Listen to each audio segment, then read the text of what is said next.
7h12, c'est à la une, je le disais, après l'électricité, les tarifs du gaz pourraient augmenter. C'est ce que demande la Commission de régulation de l'énergie, la CRE. Dans une note, les consommateurs pourraient voir leur facture augmenter de 5,5% pour ceux qui se chauffent au gaz et 10,4% pour la facture moyenne d'un client eau chaude sanitaire cuisson moyen. Alors nous sommes avec Thierry Brosse, spécialiste des questions énergétiques. Pourquoi, Thierry Brosse, rebonjour, pourquoi donc la Commission propose cette augmentation du prix du gaz ? Parce que dans votre facture de gaz, vous avez trois composantes. Vous avez la composante prix du gaz, et ça on sait qu'en ce moment il baisse. Vous avez la composante taxe, et ça vous avez qu'à voir Bercy. Et puis la dernière composante, qui est pour un tiers chacune, c'est ce qu'on appelle les infrastructures. Les infrastructures, c'est la distribution, le transport et le stockage. Et lorsqu'on avait fait la libéralisation, on avait, ces infrastructures sont des monopoles naturels, et donc on a une commission de régulation qui est là pour faire en sorte que ces monopoles soient rémunérés correctement, mais n'utilisent pas leur force contre les consommateurs. Et là, effectivement, la CRE dit, eh bien, la distribution doit augmenter de 10% pour répondre à une demande de la distribution. Et donc, c'est cette augmentation du transport qui va monter la facture, ça va faire monter la facture des Français.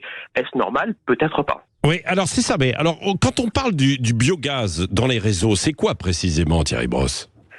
Alors, le biogaz qui est une des parties de cette explication de la hausse, c'est en fait c'est le même gaz que celui que l'on achète à nos amis norvégiens ou ailleurs, mais il est produit localement avec des déchets de l'agriculture. Ce biogaz est non émetteur de CO2 sur l'intégralité de la chaîne, parce qu'il en émet quand vous le consommez, mais donc il est vu plus vert. Le seul problème du biogaz, c'est qu'il coûte 20 fois plus cher à produire que du gaz naturel.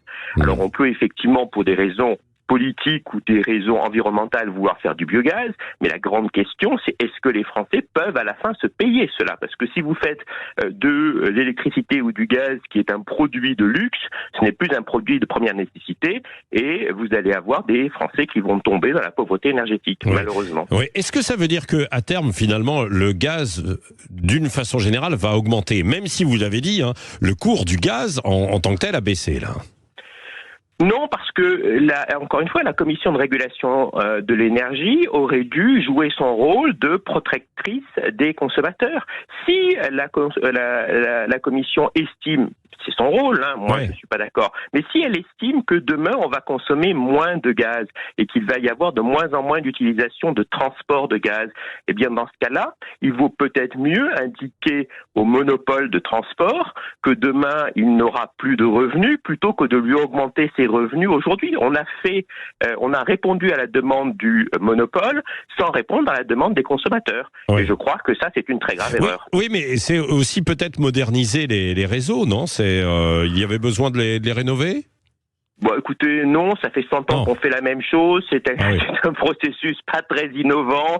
Vous savez, c'est quelque chose qui existe. Et en plus, on n'en construit plus beaucoup. Donc, non, c'est juste parce que le monopole a demandé 18% et la commission d'augmentation, et la commission a dit, on va se mettre d'accord à 10%. Non, encore une fois, l'objectif, c'est la protection des consommateurs. C'était ça dans la libéralisation. Autrement, il vaut mieux revenir au système avant la libéralisation, où le ministre fixe le prix du gaz. C'est beaucoup plus simple et beaucoup moins coûteux. C'est aussi parce qu'il y a une taxe derrière et que il va y avoir une augmentation, évidemment, et un revenu supplémentaire pour l'État, non ?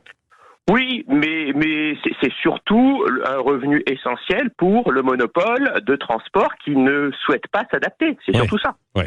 Merci beaucoup pour ces explications. Donc, alors ce n'est pas encore pour l'instant décidé, mais ça pourrait augmenter par la suite, ces prix du gaz. Merci Thierry Brosse d'avoir été avec nous, spécialiste des questions énergétiques et professeur à Sciences Po.